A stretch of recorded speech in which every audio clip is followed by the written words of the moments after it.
Bonsoir à tous et à toutes. Merci d'être venus ce soir dans cette seconde discussion de 20-20-20 organisée par Archizoom qui en fait offre l'opportunité de découvrir le travail des professeurs invités en architecture à l'EPFL. Et ce soir, l'honneur est au paysage. Donc, on a avec nous deux professionnels de ce domaine qui en fait proposent aussi des studios sur cette thématique au sein de l'école. Et avant de les laisser présenter donc leurs travaux, j'aimerais vous les présenter brièvement.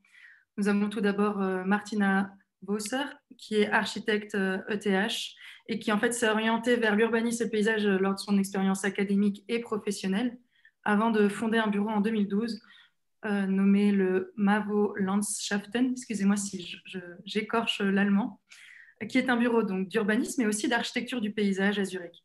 Elle revendique une approche interdisciplinaire et contextuelle qui reconnaît la valeur structurante de l'espace ouvert et sa capacité de contribuer au climat et à l'écologie. Elle développe de nouvelles méthodes afin de concevoir des processus de transformation plutôt que des dessins qui figent l'image du projet. De l'autre côté, nous avons Camille Fréchou, qui est paysagiste de l'école de Versailles et qui, dans sa pratique, mêle projet artistique et paysager. Jusqu'en 2016, elle a fait partie du laboratoire Dehors, qui investit la problématique écologique de la nature en ville à travers cette notion du dehors, qui leur permet en fait d'aller au-delà du terme d'espace public, de paysage, de l'aménager, du maîtrise, etc., pour vraiment explorer le non-fini, le rien. Et Camille Fréchou est à la recherche d'une pratique paysagiste innovante, à la fois écologique et artistique, intégrant des principes de l'écologie à l'expérience acquise sur le terrain, à travers l'exploration justement de méthodes d'analyse selon le terrain en cours d'exploration. Voilà pour vraiment très brièvement. Maintenant, je vais les laisser elles-mêmes présenter leurs travaux en donnant tout d'abord la parole à Martina Vosser pour les 20 prochaines minutes. Voilà, merci beaucoup de votre attention. Alors, merci de l'invitation et de m'avoir fait réfléchir beaucoup sur votre titre, Sometimes Doing Nothing Leads to Something. Je dois dire qu'au début, ça m'a beaucoup irrité, ce titre, parce que ouais, je me suis demandé un peu, est-ce que ça vient de cette léthargie du corona que quelquefois on sent dans la société au moment ou est-ce que c'est quelquefois on le sent même dans les gens qui font les projets, est-ce que c'est la déresponsabilité à cause de la complexité de la situation qu'on est dedans, parce que je trouve quand même que oui, est-ce que c'est rien faire à cause d'une passivité ou est-ce que c'est l'opposite? Parce que pour moi, être créatif, et nous, on est des créatrices, c'est quand même l'opposite de la passivité. Et je pense aussi que ce n'est pas le moment juste d'être passif, de rien faire, soit du côté oui, de tous les thèmes d'aujourd'hui, de la société qui est vraiment en train de changer à cause aussi de ce corona, à cause de la politique, à cause du climat qui change. Alors, je pense que c'est important qu'on soit actif et pas passif. Mais d'autre côté, je suis aussi convaincue que la décision de rien faire, ça peut être le résultat d'un processus créatif. Alors, c'est une décision active, non? C'est pas passif du tout. Alors, c'est vraiment la question, qu'est-ce qui est le rien? Qu'est-ce que ça veut dire? Et je trouvais ça assez intéressant de prendre vraiment cet exercice pour comprendre qu'est-ce que ça veut dire pour mon travail. Alors, merci beaucoup de l'invitation et aussi de m'avoir forcé de essayer de limiter sur ces 20 minutes, de chercher de parler un peu de ce qui m'intéresse. Je veux commencer avec ce petit tableau, la veduta. Ce qui m'intéresse finalement, c'est vraiment le paysage d'aujourd'hui. Ça, c'est un tableau qui naît d'une recherche qu'on fait avec Marc Schwarz sur l'identité de la paysage suisse.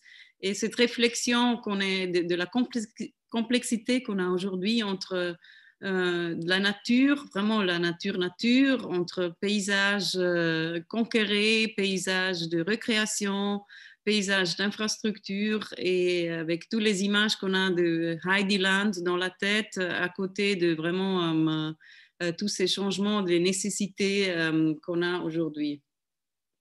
Qu'est-ce que ça veut dire pour mon travail professionnel? Et je veux commencer avec le premier projet qu'on a fait dans le bureau. C'était à Weillach. C'était ce premier projet, c'était comme un peu le déchet, le projet est tombé à côté d'un projet que j'ai fait dans le bureau où je travaillais avant, chez Kuhn Truninger. On a fait ce cimetière à Weillach, l'extension du cimetière que vous voyez ici dans cette image, qu'on a essayé de donner vraiment une réponse très spécifique, très rudérale pour ce petit village à côté. Et quand on était en train de travailler sur ce projet, il y avait le président du village qui est venu vers moi et a dit, écoute, le canton, il veut faire le long de cette route cantonale une de ces îles pour les piétons. Mais parce que pour que les élèves peuvent mieux passer. Mais il trouvait que c'était tout à fait au mauvais endroit et pas bien pour le village. C'était un architecte, hein, le politicien. Et il avait la juste sensation que quelque chose n'allait pas là dans ce que faisait le canton.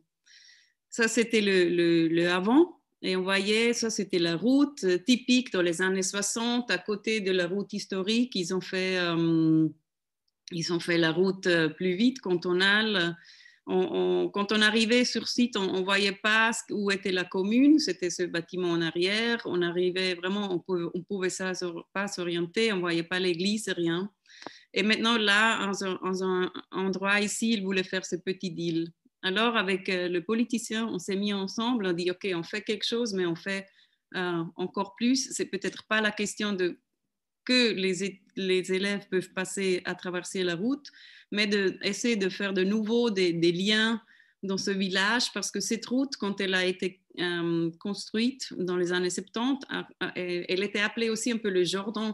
C'était comme une rivière, il y avait les gens d'un côté du village et les gens de l'autre côté du village. Alors, ce qu'on a fait, on a vidé, on a juste vidé, on a enlevé des plantes et pour avoir des relations visuelles, on a établi un accès pour les handicapés à la commune et on a fait aussi une île peut-être un peu spéciale parce qu'on est au bord du Rhin, au bord de l'Allemagne, et dans le paysage, il y a partout, c'est Panzersperren en allemand, c'est pour le tank, pour faire arrêter les tanks. Alors, on a fait très peu et la chose, on a enlevé et fait que des choses qui normalement font les ingénieurs d'une façon peut-être un peu plus architectonique. Et la chose la plus belle à côté, c'était ce que vous voyez juste à la droite. C'est ces établants, ce côté de jeu pour les enfants. C'était pas nous ce qui ont fait, mais grâce à notre intervention, c'était vraiment les mères et les pères de ce village qui se sont mis ensemble et construit eux ensemble après ces champs de jeu pour les enfants. Et ils ont même dans un vieux bâtiment à côté installé un café les mercredis après-midi et les samedis. Et ça, c'était pour moi le premier projet. C'était vraiment génial parce que on a juste avec notre façon d'ouvrir, faire des connexions, on a mis en marche un processus social, si on veut, dans ce village, ce qui était vraiment assez fascinant à voir. Le deuxième projet que j'ai choisi, c'est peut-être, vous avez déjà vu dans les publications, c'est ce Uferpark de Attisholz, parce que aussi là, l'exercice, c'était vraiment qu'est-ce qu'on fait avec un site que je suis dès le début tombée amoureuse. Et ça, c'est le pire qui peut se passer, non? Si on tombe amoureuse, c'est vraiment difficile. Qu'est-ce qu'on change pour pas le détruire? Mais on devait quand même le changer parce qu'il y avait aussi des côtés, je devais avouer, qui n'étaient pas trop jolis. C'est dans le contexte vraiment d'une zone industrielle, pas du tout romantique. Les derrière, c'était une ancienne industrie, ça reste des industries. Alors, qu'est-ce qui est un parc dans un contexte pareil, aussi dans une échelle pareille? mais avec ses côtés super beaux. Et vu qu'on avait très peu de temps pour construire et on avait très peu d'argent pour construire, on a un peu regardé comment font les ingénieurs qui sont plutôt pratiques et ils ont le pragmatisme à côté. Alors, on a fait tout ce qu'on fait, c'est vraiment ce qu'on a besoin. Alors, le programme était juste une route pour les bicyclettes et d'apporter des eaux de l'arrière, des drainages et des revitalisations vers l'art. Alors, c'était ça le programme et c'était ça qui nous a créé notre projet. Alors, on a fait une bordure du parc avec des arbres vis-à-vis à l'industrie, le long de celle, la promenade pour les bicyclettes et les gens. On a laissé vraiment pratiquement toutes les couches possibles et on a fait des fenêtres vers l'art pour avoir une relation physique et visuelle là où on avait les eaux qui venaient de l'arrière.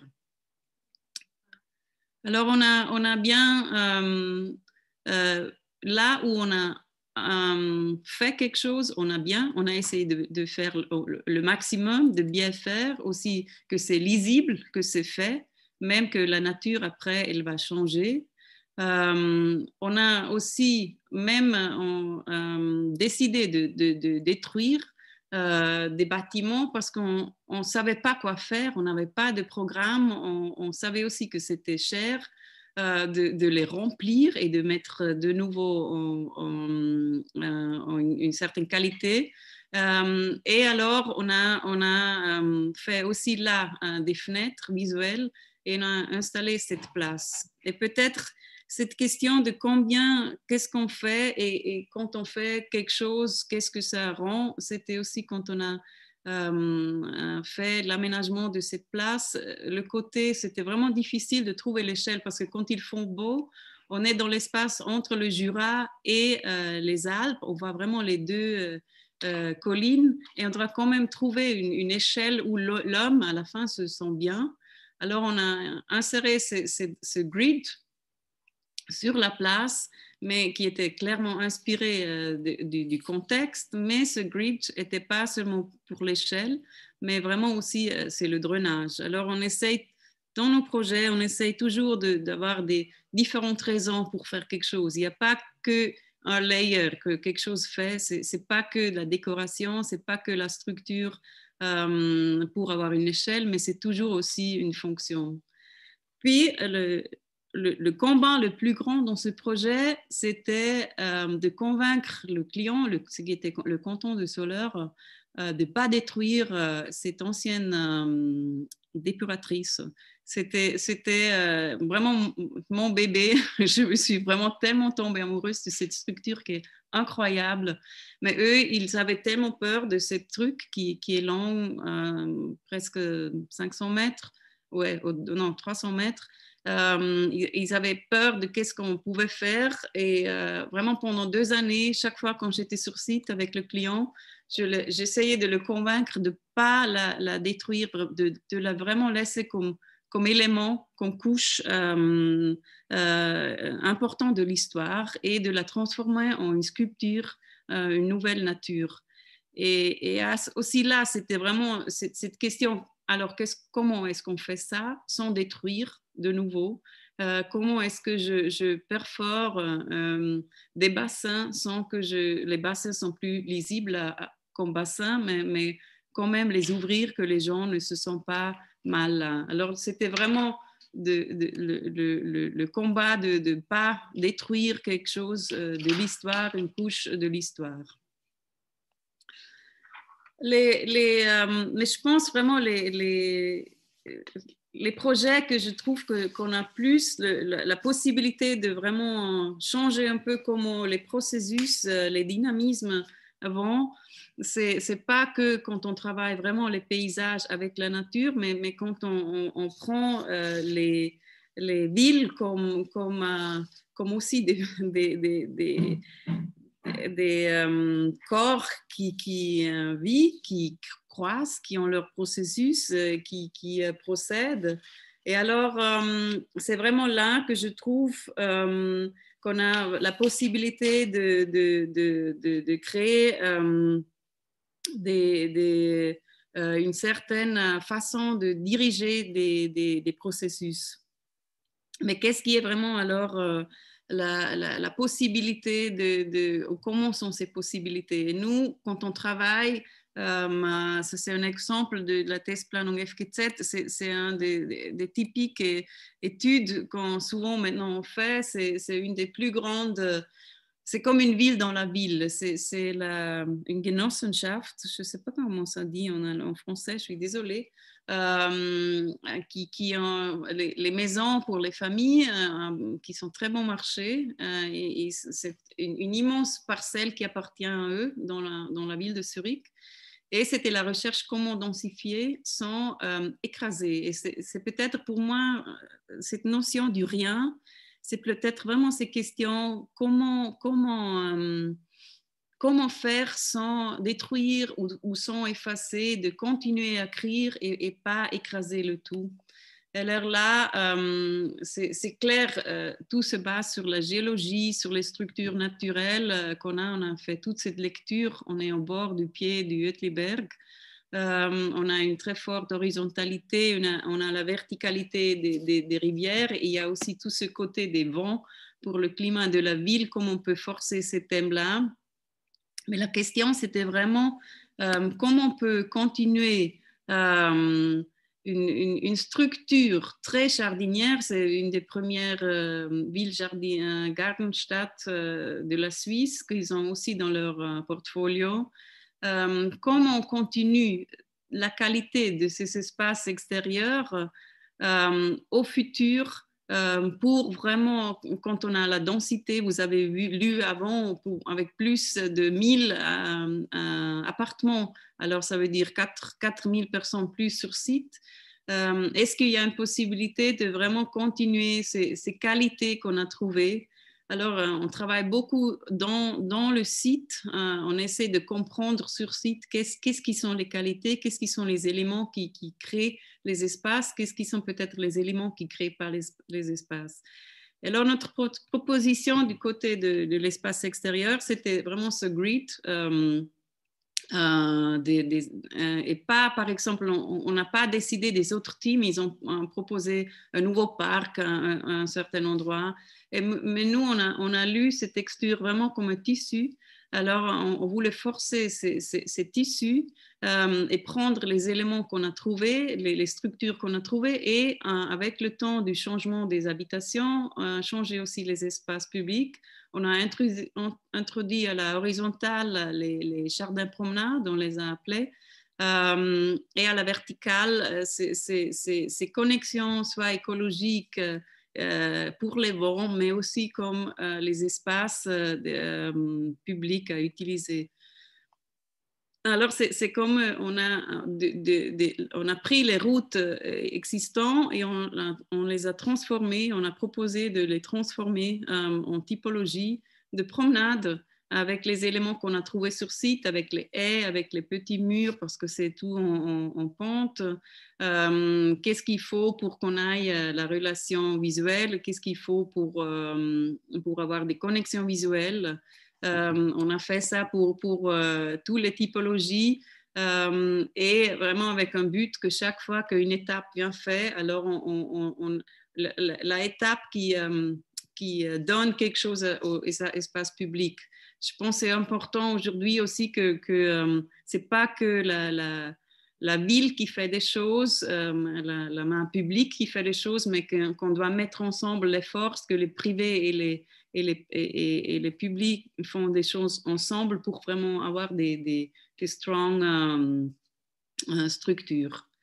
Et je veux finir avec, je suis dans le temps, avec un projet qui nous accompagne depuis très longtemps. C'est né aussi d'une étude. On était demandé de comment se pourrait développer ce côté à Oerlikon, près de la SRF, qui connaît. C'est entre la Glatte et tout. Et c'était un des endroits où il y avait toujours quand les livres qui sont trop grands dans l'échafaudage. Chaque ville a les utilisations qui sont trop grands pour être dedans, alors on les met dehors.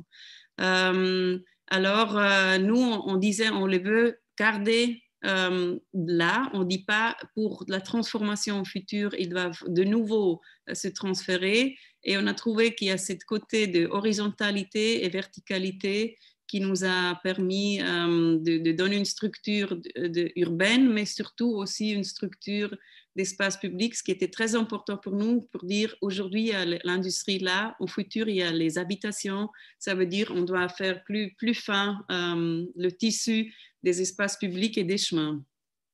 Alors, cette idée de cet inner garden qu'on a proposé était allée dans le Leitbild, et la ville nous a après demandé de faire vraiment un projet. Qu'est-ce que ça veut dire, ce inner garden? Et on a été demandé pour faire des Gestaltungsrichtlinien.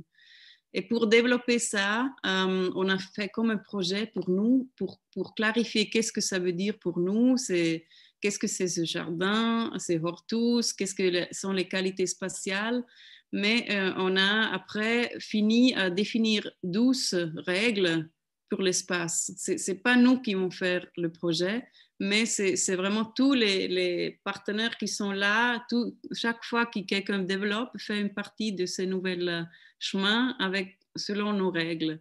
La seule chose qu'on a vraiment réglée au début, c'était que les pompiers ne pouvaient pas traverser là pour avoir cette qualité de jardin. Alors, on faisait même partie du processus légal entre les différentes propriétaires, parce que ce sont tous soit la ville, mais aussi des privés. On avait même réfléchi dès le début sur comment était la maintenance, parce que là, je pense, si on travaille avec les éléments de nature, c'est quand même assez important qu'on ne fait pas rien, mais on pense à la maintenance. C'est là toujours de nouveau la question combien, mais il faut en faire. Et après, on était demandé pour faire la première partie de ce Inner Garden. On a été chercher et c'était à nous à devoir construire selon nos règles. C'était assez drôle parce que là, on comprend si on a fait les règles qui étaient bien ou pas bien. Alors, on a développé un projet qui est, selon moi, assez intéressant sur deux côtés, hein, parce qu'on a vraiment décidé d'installer une forêt urbaine pour réagir avec la masse sur la masse, parce qu'il y a ces 4 tours. Et on a aussi installé un système de water management qui joue ensemble. Ça veut dire tous les eaux qui viennent, même des tours, ils nourrissent après les jardins qui sont sur les toits.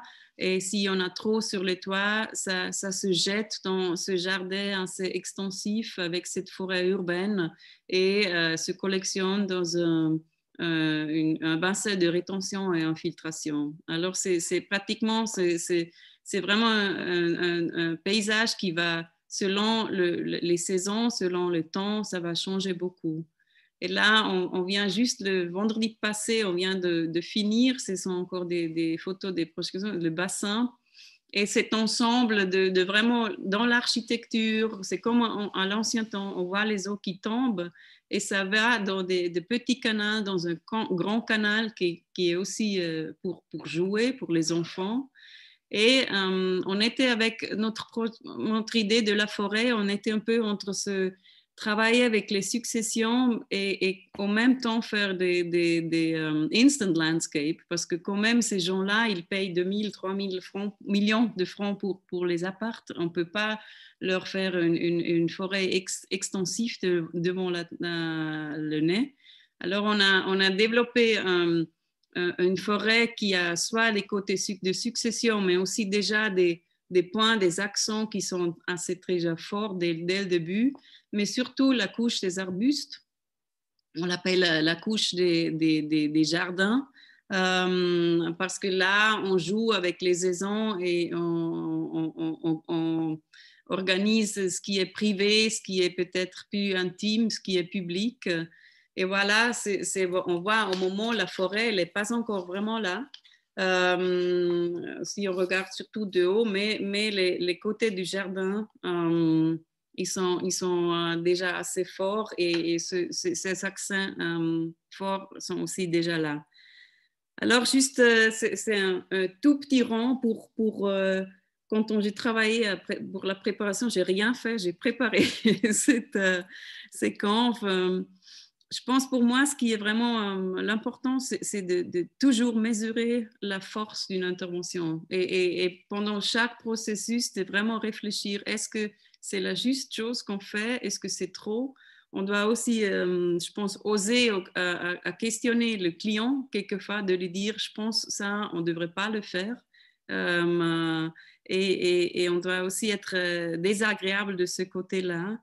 Et pour moi, avec notre façon qu'on travaille très contextuel, soit du côté processus, client, habitat, homme et écologie, c'est vraiment toujours cette réflexion, combien est-ce que j'interviens et combien je laisse comme c'est déjà. Voilà, merci de votre attention. Merci beaucoup pour cette présentation. Je vous propose d'écouter d'abord Camille Fréchou avant d'entamer la discussion à 3 voix. Camille.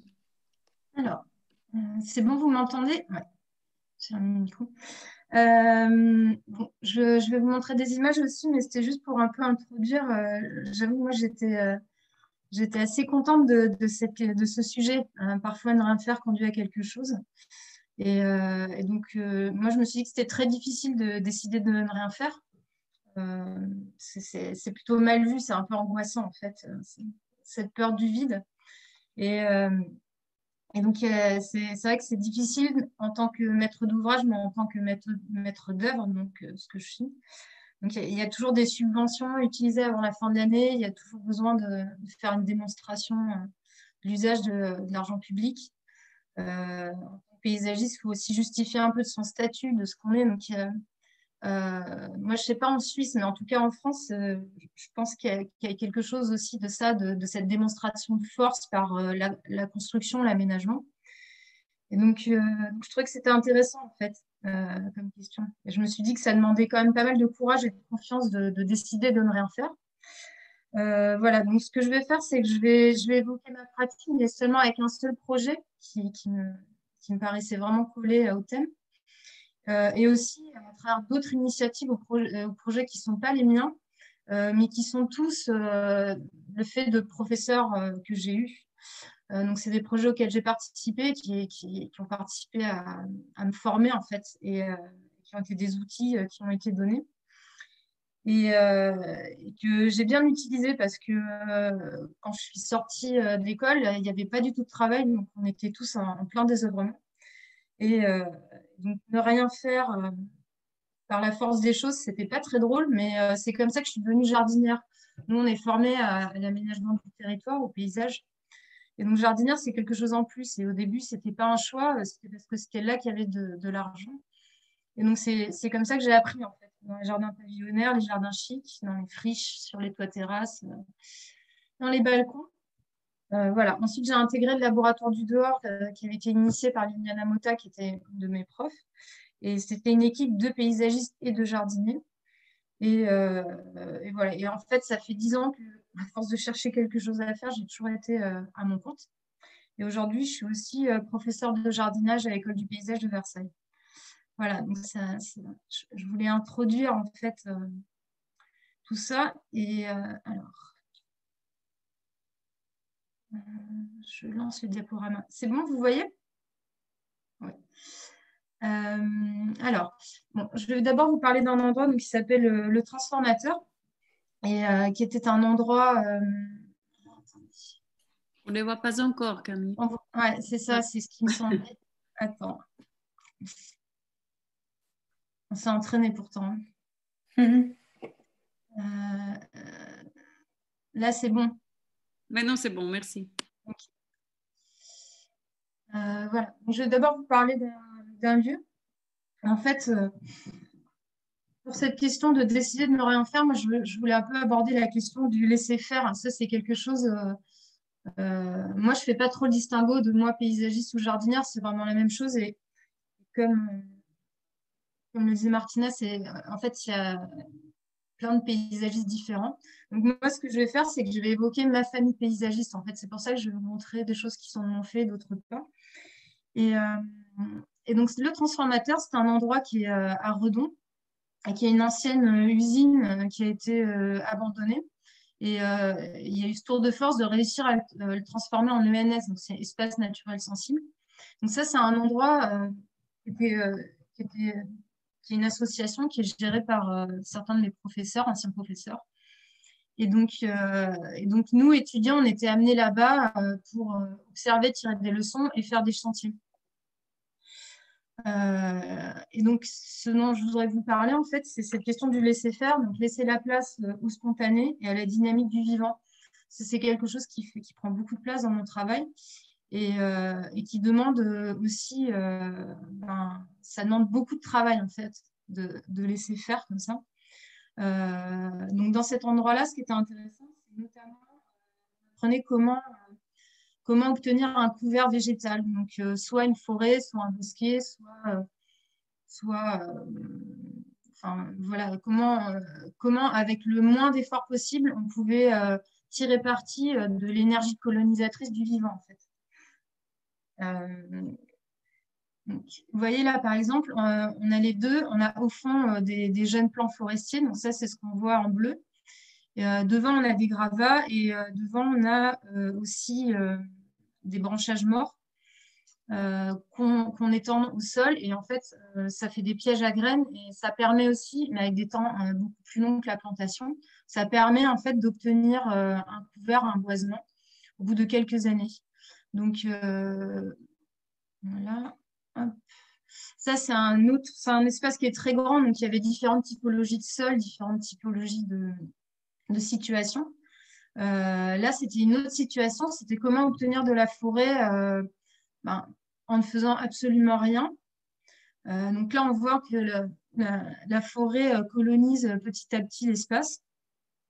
Je vous montre celui où il y a le moins d'intervention, mais il y avait plein d'expérimentations comme ça. Il y a des endroits où on faisait des trous à la perceuse, des endroits où on décapait le sol à la mini-pelle. Là, je vous montre le maximum laisser faire. Et donc, au fil des années, je pense que là, ça doit être vraiment une grosse forêt. On voit en fait comment le couvert s'installe et qui fabrique aussi son propre substrat, c'est-à-dire que les arbres perdent leurs feuilles, qui se décomposent, qui créent un humus et qui permettent en fait de cette installation en fait du couvert forestier. Donc voilà, on allait apprendre dans ces endroits-là. Il y a un troupeau de vaches aussi qui est installé là-bas parce qu'il y a toute une partie en prairie. Et en fait, on voit ces vastes espaces avec des dalles en bitume. On voit que la mousse s'installe dessus. Et ça, c'est les prémices en fait de l'installation de plantes. La mousse qui s'installe avec l'humidité, qui finit par sécher, qui se dégrade. Et à force, on se retrouve avec un substrat, même très pauvre, mais qui permet l'installation de graines.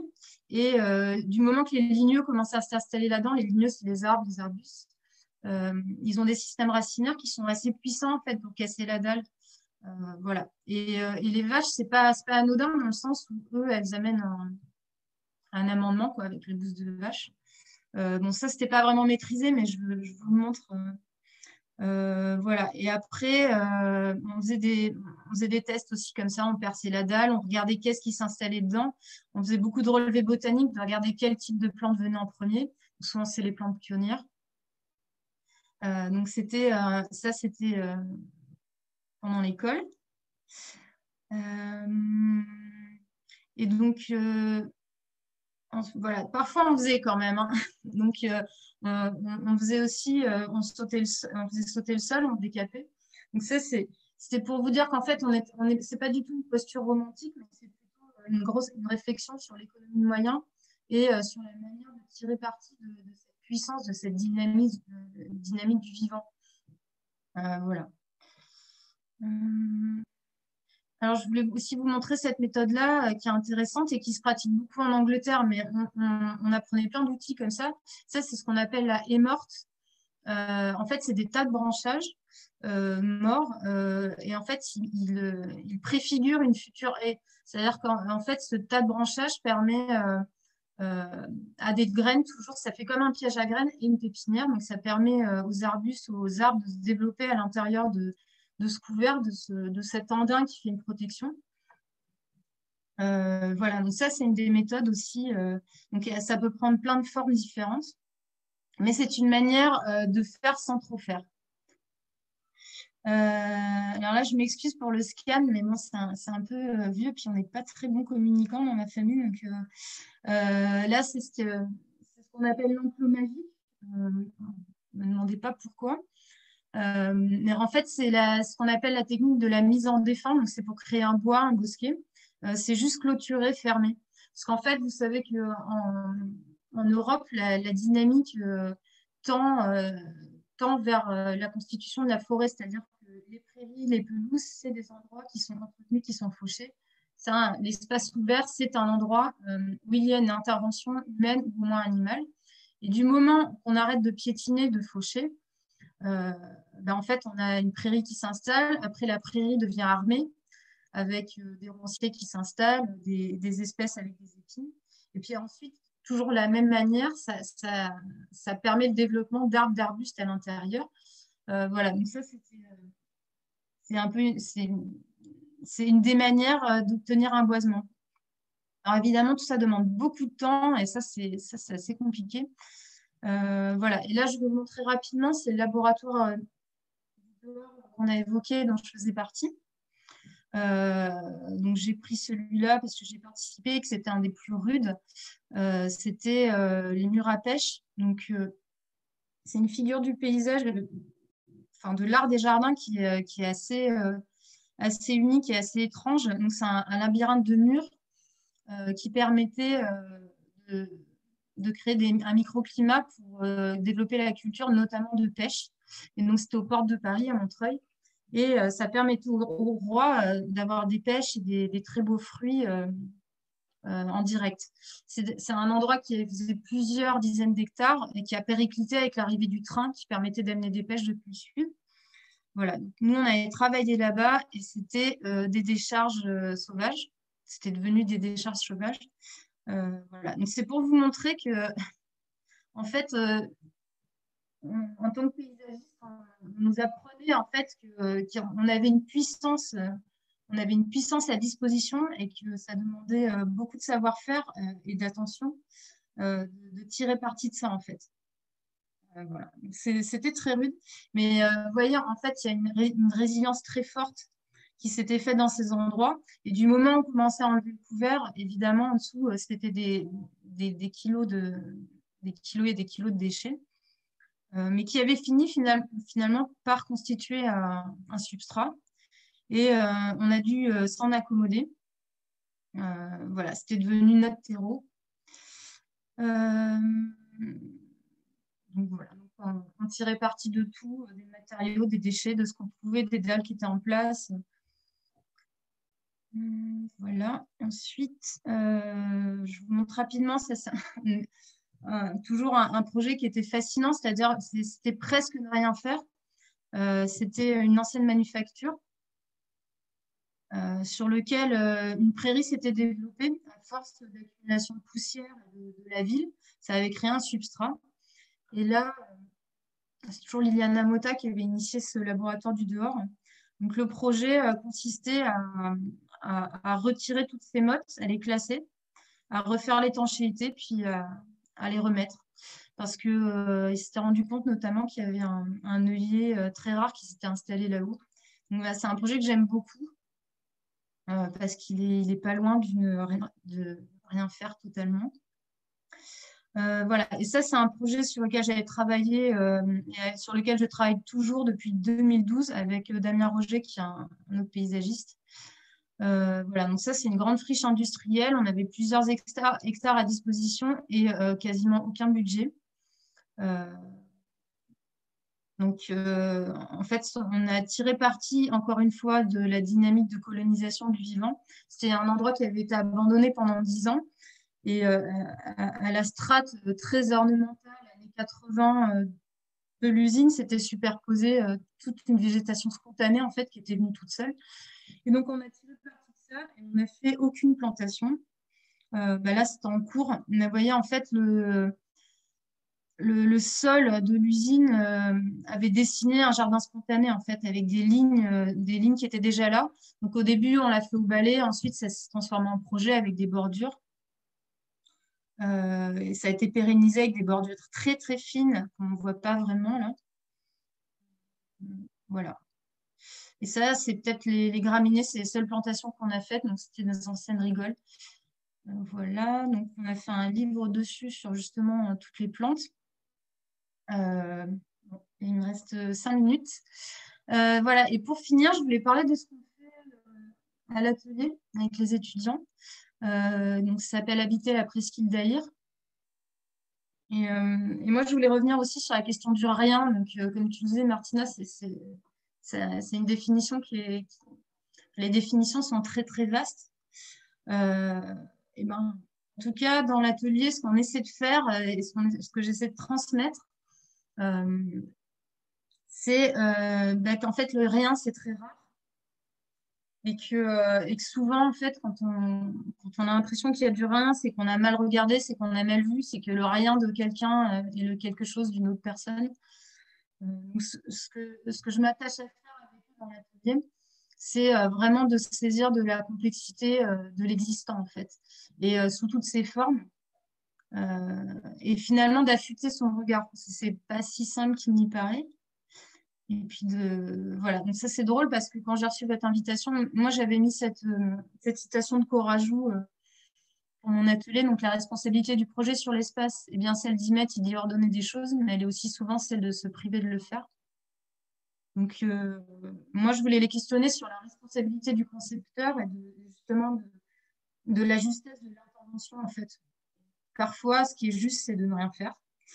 Voilà, donc là je vous montre juste rapidement un cours, mais en fait ils ont relevé tout ce qui était sur la carte, donc plutôt avec une approche un peu prévue d'en haut. En fait, tout ce qui est accessible, tout ce qui apparaît sur les cartes, tout ce qui est cartographié en ligne.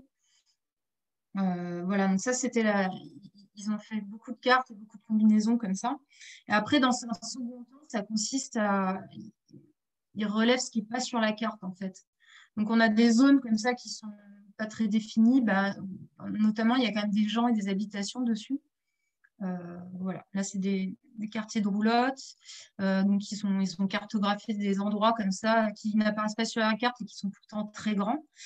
Ils ont cartographié les sentiers. Il y avait cette grande question du sentier qui traduit un usage, qui traduit un auto-aménagement. Une critique aussi des espaces publics aménagés. Voilà, donc ils font beaucoup de relevés, ça c'est un bout de leur plan. Ils ont relevé aussi les lisières, les espaces délaissés, et donc ils ont constitué une grande carte qui normalement est une grande carte en tissu, mais là avec les événements, on a dû, ils l'ont passé en informatique. Voilà, donc, et bon, on en tire parti parce qu'avec Miro, ce qui est intéressant, c'est qu'on peut rentrer pas mal à l'intérieur. En fait, on peut vraiment se promener dedans. Donc, on tire parti de cet outil-là. Et là, à la critique intermédiaire, ils ont présenté leur travail au chargé d'aménagement de la commune de Vernier sur laquelle on travaille et Urbaplan qui était responsable de la réalisation du plan directeur de cette commune-là. Donc, c'est une commune qui est juste qui est accolée à Genève, pardon. Et donc, ce qui est très intéressant, c'est que quand ils ont présenté leur travail, j'avoue que nous, on avait peur un peu de passer pour des doux rêveurs à relever ce qui était informel, ce qui n'était pas sur la carte. Et c'est une manière de dire que parfois, peut-être qu'il ne faut rien faire. On avait cette intention peut-être de ne rien faire si c'était justifié. Ce qui est intéressant, c'est qu'on s'est rendu compte que la commune de Vernier a une stratégie qui consiste à ne rien faire sciemment pour protéger, alors je vais vous montrer, en fait, c'est pour protéger des plages, toutes les berges naturelles qui sont tout le long du Rhône sur leur commune. Elles font face à une surfréquentation. Donc, il y a eu l'effet confinement, mais il y a aussi l'effet, le changement de société, le fait que la société loisir, le fait que les gens se baignent de plus en plus. Et donc, en fait, eux, leur stratégie, c'est de ne surtout pas aménager, c'est de ne rien faire, en fait, parce qu'ils considèrent que du moment où ils officialisent, où ils posent une poubelle ou un dallage ou un revêtement, en fait, ça va amener à la destruction de ces berges-là. Donc là, j'ai fait très courte, mais c'est intéressant parce que finalement, on pensait tomber sur faire face à cette frénésie de l'aménagement, de la croissance qu'on observe quand même beaucoup à notre époque. Et c'est vrai que là, on s'est rendu compte que c'était plutôt tout l'inverse et que se charger de l'aménagement était presque un peu méfiant. Il avait un peu peur qu'on lui propose du suraménagement en long, en large, et il était assez soulagé de voir qu'on relevait les sentiers. Voilà. Donc ça n'empêchera pas qu'on fera un projet, qu'on dessinera, mais je trouvais que ça illustrait bien cette histoire de ne rien faire. Voilà. Merci beaucoup. Merci beaucoup à toutes les deux. Alors, j'adore. Merci, merci vraiment, c'est très inspirant. Et comment dire, c'est vraiment génial parce que ça correspond vraiment aux questions que je voulais vous poser. Alors, pour être très franche, j'avais un peu deux parties, j'ose dire, deux ambiances de questions. Une plus liée à la question de votre pratique, mais aussi, j'ose dire, une question un peu introspective aussi sur des questions écologiques, environnementales, puis l'évolution de vos pratiques. Puis une deuxième partie un peu plus, des questions un peu plus, ouais, on va dire, informelles, comme ça, pour clôturer. Mais je dirais que avant de poser mes questions, déjà mon premier ressenti, c'est que le fait de vous être attelé à la question du rien, vous vous êtes aussi intéressé à la question du faire au final. Qu'est-ce qu'on fait, qu'est-ce qu'on ne fait pas, donc le côté plus de l'action. Vous avez aussi parlé de la substance, du contenu, mais qu'est-ce que c'est que ce quelque chose, qu'est-ce qui n'est rien, qu'est-ce qui n'est pas, et en fait vous décloisonnez complètement pas mal d'éléments qu'en fait en tant qu'architecte on n'est vraiment pas habitué. Je m'exprime. Par exemple, c'est plutôt donc Martina qui a appuyé sur cette question, le faire, le défaire, le refaire.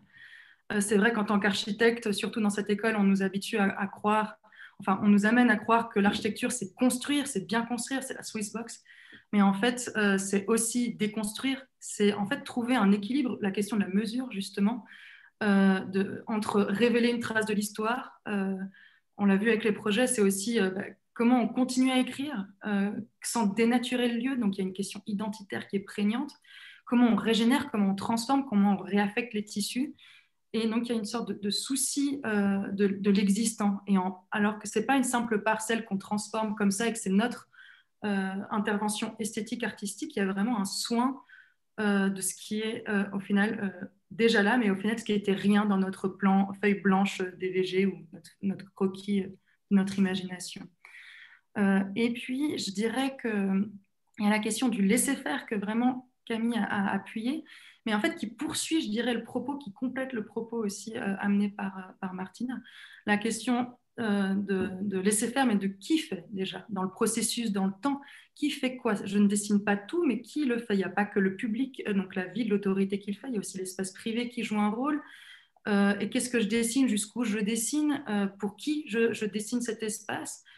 En effet, la question du temps est revenue à plusieurs réponses. Et puis la question du rendre visible, encore et toujours, rendre visible un problème, la question de la pédagogie, comment une forêt se crée, même si elle est créée par l'homme, comment elle évolue, donc un rapport à l'histoire, mais aussi un rapport au vivant. Et justement, il y a la question d'économie qui est venue, la question du strict nécessaire. L'économie de moyens, elle est vue d'un point de vue économique, mais aussi d'un point de vue, je veux dire, environnemental. Et aussi, c'est une nouvelle esthétique complètement. On enlève le superflu, on est pur quelque part. On revient à l'essentiel, à l'essence des choses. L'essence des choses, c'est quoi? Ce n'est pas simplement un geste esthétique, c'est aussi un rapport au vivant. Et là, Camille, justement, elle a amené tout un vocabulaire et tout un imaginaire qui, c'est pas esthétique au premier abord. Ce n'est pas forcément ce qu'on est habitué au beau, au maîtrisé, au dessiné. Mais pourtant, on est complètement fasciné par ces espaces-là. et comment on conçoit, comment on dessine ces espaces-là. En tant que, moi, je suis architecte EPFL de formation, et c'est vrai qu'on nous a habitués à maîtriser dans le dessin, à expliciter, etc. Et là, il y a pas, c'est pas dans le dessin que ça se joue quelque part. On accompagne, on fait avec. Voilà, on essaie de comprendre un processus du vivant. On va toucher la terre quelque part. Comme tu as dit à plusieurs reprises, on tire parti du dynamisme du vivant. Donc en fait, et puis un autre parallèle, l'homme crée un substrat. Alors ça, j'avoue que ça m'a fasciné comme phrase. J'avais jamais réalisé à quel point l'homme pouvait créer un substrat. Ah bon, d'accord. Je sais qu'il en détruit énormément, mais alors en créer, je ne savais pas. Et puis la question oui, ça demande plus de temps en fait de laisser faire. C'est laisser la forêt apparaître, donc c'est perdre le contrôle, mais aussi donc il y a un rapport en termes de projet d'espace public, d'urbanisme, etc. L'idée de ne rien faire, au final, ça demande beaucoup de choses différentes à faire quelque part, de laisser faire le temps, de laisser faire le substrat actuel, d'accepter la situation telle qu'elle est sans vouloir la changer et de tirer parti du vivant, donc de laisser faire les autres. En gros, le projeteur, en tant que projeteur spatial, je dirais que c'est un peu tout ça qu'on a en commun, sauf qu'on s'intéresse plutôt je dirais, à l'espace ouvert, l'espace vivant, c'est qu'on collabore avec moins la technique humaine, mais plus la technique non humaine quelque part. Et donc, on s'efface, mais pour rendre visible quelque chose. Voilà, donc tout ça étant dit, pour moi, c'est ce que je peux réagir à ça parce que j'ai des observations que tu viens de faire, Marine. Parce que j'ai fait un peu ce processus, non? J'ai fait l'éducation de l'ETH Zurich, alors très boîte aussi. Et après, par hasard, par intérêt, par curiosité, je suis allée plus en plus en direction du paysage. Et j'ai compris deux choses qui sont vraiment différentes. C'est ce côté des couches. Quand on travaille le paysage, on peut jamais pas faire attention au contexte. Parce qu'on commence avec la géologie, il y a l'humidité, il y a le temps, il y a le vent, il y a le climat. Sur nos éléments, on est forcé de vraiment tout lire ça pour interagir, parce que sinon, bon, on peut aussi ignorer toutes ces choses-là, mais alors l'artefact est tellement fort, tellement énorme que la manutention est incroyable. Et, bon, il y en a ces jardins, mais après, on paye 1 million de francs par année pour les maintenir. Ça, je pense, c'est vraiment une chose qui est très, très différente. Et l'autre, c'est vraiment ce thème de la dynamique, parce que en architecture, on parle de l'image qui est fermée et tout truc comme ça, mais nous, dans le paysage, on est forcé de travailler avec les processus et c'est toujours cette question de combien diriger, combien contrôler, combien laisser aller, combien et là, je vis ça souvent dans mon travail, de toujours qu'il y a beaucoup d'architectes qui ne peuvent pas du tout laisser aller le contrôle, non? Et chez nous, surtout si on travaille à la grande échelle, on peut jamais vraiment tout contrôler. Et surtout, si on lance des projets qui sont à long terme, soit dans l'urbanistique, soit dans le paysage, je ne serai plus là, non? Je suis plus là, même dans 5 ans, je suis plus chaque jour sur le site pour vraiment contrôler est-ce que ces plantes poussent comme je voulais. Alors c'est vraiment on doit aussi dessiner les processus. On doit être conscient et on les dessine. C'est une partie de ce qu'on dessine, c'est ça. Et ce côté de maîtriser le dessin, l'espace, ça c'est vraiment super difficile et je pense que c'est aussi un côté que j'adore maintenant dans ce studio qu'on fait. On peut essayer avec les étudiants qu'est-ce qui sont des méthodes de dessin, qu'est-ce qui sont des façons de représenter, mais aussi de faire la recherche dans le dessin, dans la maquette, de comment faire ça. On le fait dans le bureau, mais on fait ça aussi dans le studio, ce qui est vraiment un challenge. Mais moi, je trouve ça assez bien et calmant que quelquefois, je sais, ça, je ne vais pas contrôler au futur. Ça, je trouve assez qui libre, non? Oui. C'est vrai que quand on est paysagiste, on sait que c'est quand on vient de livrer un projet qu'il commence en gros, quoi. Enfin, il y a quelque chose de ça aussi. Parce que quand on vient de livrer un projet, en général, les arbres sont pas très grands, on a encore pas mal de terre battue, il y a du paillage. Enfin, il y a quelque chose de ça aussi. Euh, on voit, c'est la différence avec un architecte. Alors, quand on veut pas être sympa avec les architectes, on dit qu'eux, ils livrent une ruine en puissance, quoi. C'est pour les taquiner, mais c'est vrai que nous, quand on livre quelque chose, en fait, c'est que le début. Et il y a aussi la totale possibilité que ça nous échappe, dans le sens où ça demande, tu parlais du processus, ça demande aussi la question de la gestion, en fait. À tel point, moi, je sais sur certains projets, c'est moi qui recrute le jardinier qui va s'occuper du projet. On n'a pas souvent l'occasion de pouvoir faire ça. Dans l'espace public, c'est pas possible parce qu'il y a déjà des services techniques et puis parfois on s'entend avec eux, parfois non. Mais il y a cette question de l'après, en fait, qui est très forte. Et c'est-à-dire qu'un projet, il peut totalement disparaître, en fait. Enfin, en tout cas, et je voulais aussi revenir sur quelque chose, parce que c'est vrai que ça, c'est quelque chose que même moi, je reproche aux exemples que je vous ai montrés. C'est que parfois aussi, ce travail avec le vivant, avec la dynamique, se laisser faire, ça manque de dessin, quoi. Et ça, et c'est vrai que ça, c'est quelque chose, moi, je pense, qui n'est pas du tout incompatible. Par exemple, il n'y a rien de mieux pour mettre en valeur le spontané et le côté végétation un peu puissante en cours. Il n'y a rien de mieux qu'une ligne droite, en fait, quoi. De tailler une ligne là-dedans qui est quelque chose de très peu naturel, on va dire. Ça, par exemple, c'est quelque chose qu'on utilise pas mal. Et c'est vrai que je pense que c'est important de tenir le dessin, quoi. On reste des concepteurs, en fait. Sinon, ça devient une espèce de forme de romantisme. Et donc, c'est toute la question de dessiner avec ce dynamisme, en fait. Il y a quelques ratages, parfois, mais... Oui. Ben, merci, justement. C'était un petit peu l'idée de cette entrée, c'est de comprendre un peu les clés de vos pratiques du paysage. C'est vrai qu'on dans cette école, on connaît malheureusement peu le paysage, et je trouve que ça amène à penser aussi sur notre pratique en tant qu'architecte. Alors moi, pour le coup, je suis plutôt architecte urbaniste du paysage aussi, mais pour connaître cette école depuis plus de 10 ans maintenant, amener les étudiants à faire des projets d'architecture qui respectent le concept, qui pensent en processus et plus seulement en espace. J'entends ça amène des dimensions écologiques, des dimensions fonctionnelles. L'idée de perdre le contrôle, de ne pas tout maîtriser, même dans le dessin, etc., dans la conception. La question de l'après aussi, de la matière grise utilisée. Enfin, c'est toute une richesse que, bien sûr, certaines pratiques architecturales font déjà, mais en fait, toute cette consistance qu'il y a dans la pratique du paysage pourrait s'élargir à toute la conception spatiale en général, je dirais. Même pour les ruines, qui sont aussi des fois des éléments de paysage. Mais vos bâtiments font des très bons substrats quand on les démolit. C'est une de mes passions. N'est-ce pas?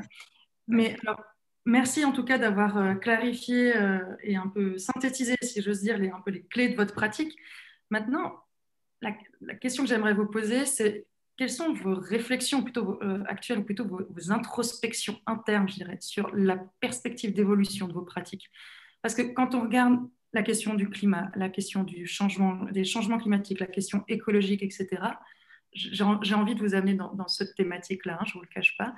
Voilà. Mais au-delà de ça, c'est celle qui m'intéresse moi. Mais quels sont les autres challenges ou qu'est-ce qui, pour vous, comment aller plus loin? Qu'est-ce que sont vos découvertes aussi, des nouvelles méthodes? Enfin voilà, voilà. Je pense que j'ai donné assez d'éléments. Comment vous répondriez à ça? Je ne sais pas qui d'entre vous a envie de commencer, si vous avez déjà des intuitions. Bon, moi, je suis convaincue que c'est l'époque du paysage, non?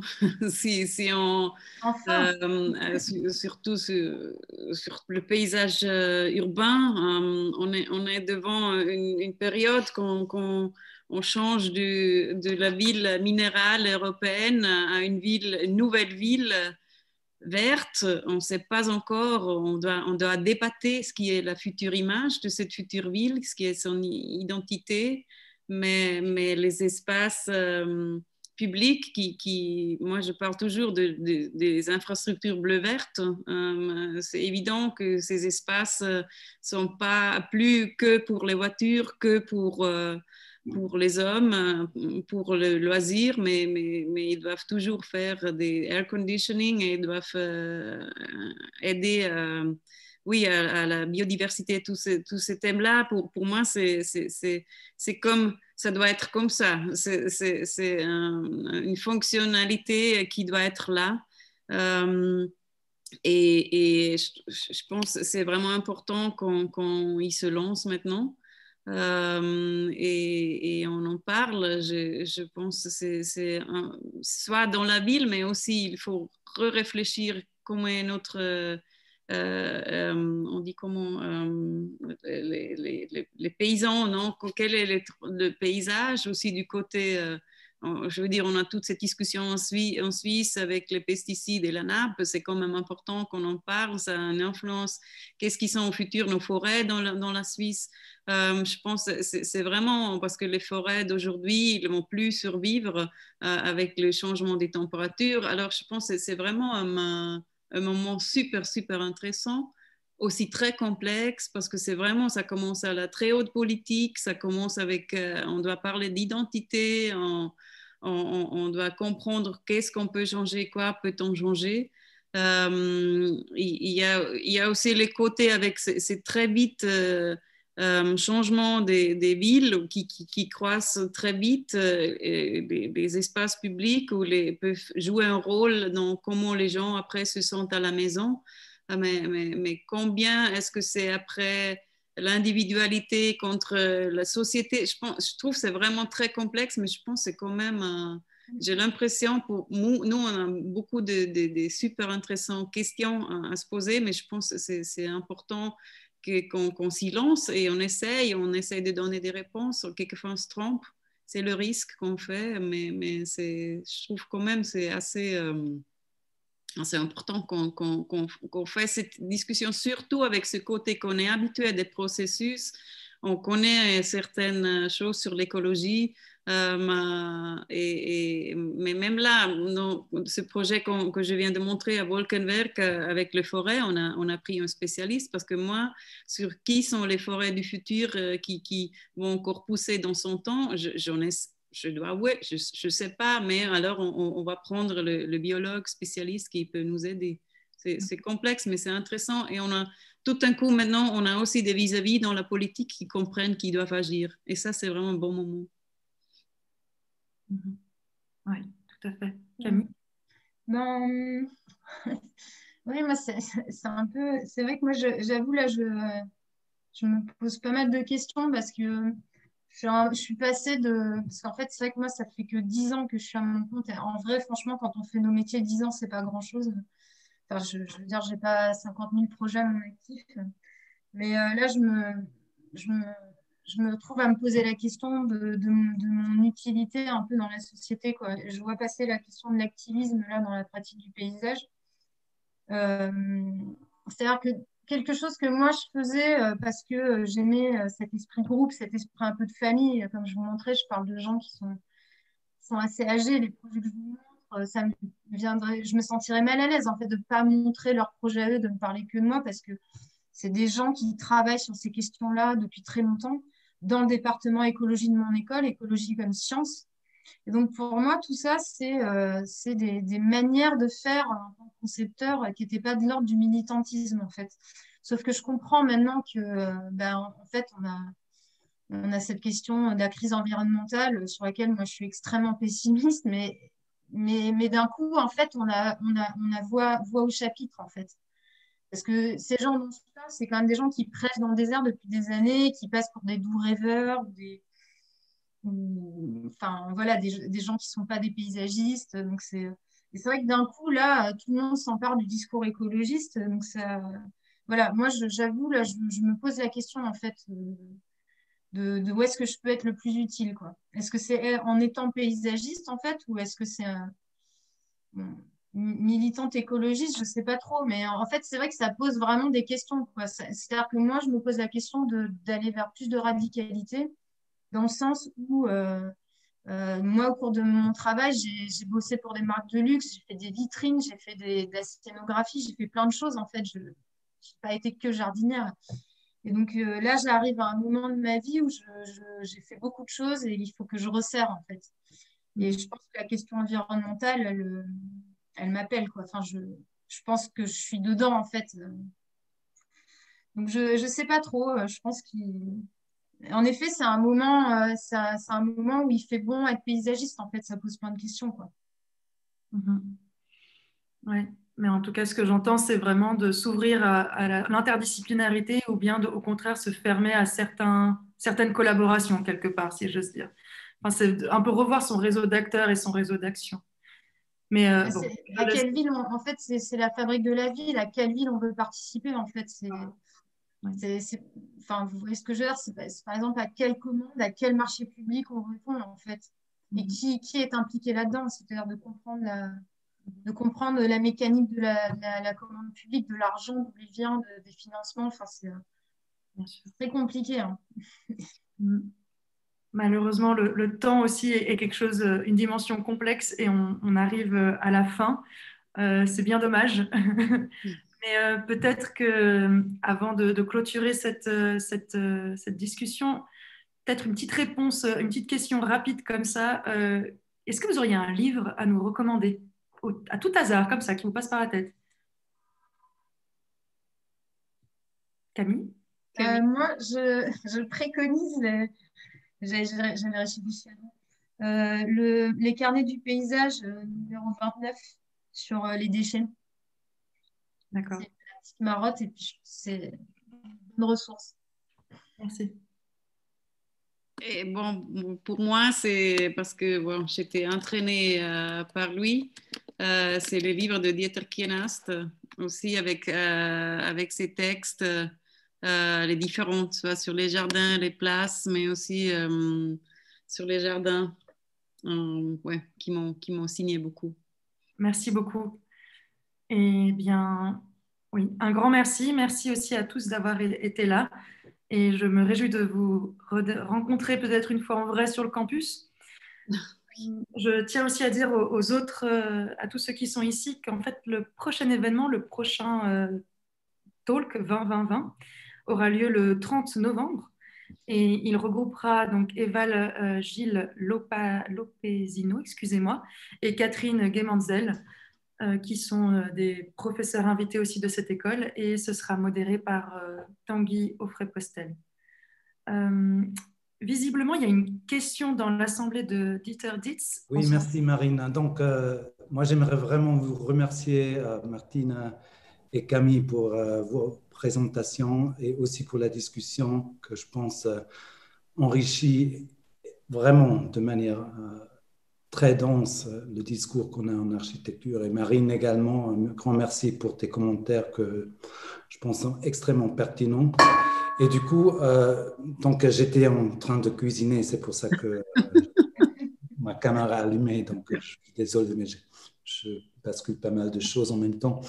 Mais ce que j'aimerais proposer, en effet, c'est peut-être qu'on pourrait faire pour notre dernier événement de ce semestre, donc le 18 décembre, très probablement, une discussion où on réamène ces questions de manière intense en vue des différents studios qui sont menés. Je pense là, il y a pas mal de choses à croiser qui étaient touchées aujourd'hui. Et donc, ce que je voulais dire, juste merci, je dois vraiment aller de nouveau, donc je ne peux pas rester avec vous, mais je pense à la discussion que vous avez déjà amenée est extrêmement intense, extrêmement intéressante, et j'aimerais vraiment la continuer et vous remercier pour ceci. Merci beaucoup. Merci beaucoup, Dieter. Merci. On peut passer quand pour manger? Oui, on va essayer ça. Et aussi, Camille, je serais aussi très intéressé de visiter votre Miro que vous menez. Oui. Donc, je vais te contacter demain. Je vais donner des nouvelles. Promis, je ne suis pas très douée en communication. Là, je vais m'améliorer. C'est pas grave. All right. Bonne soirée. Alors, merci beaucoup et bonne soirée à toutes et à tous. Merci. Merci beaucoup. Au revoir. Au revoir. Bon, je pense que ça est de bon augure. J'espère qu'on aura d'autres occasions de discuter de paysages. En tout cas, je suis ravie de voir ça, de voir le paysage, je dirais, arriver à l'EPFL. J'attends ça depuis la 2e année et là, je suis en première de doctorat. Donc, j'en suis très, très, très, très contente. Merci beaucoup d'être là. Merci à tous. Ouais. Merci beaucoup. C'était très intéressant. Ouais. Dommage. Ouais. Merci. Merci. Au revoir. Ciao, ciao. Merci à tous. Au revoir.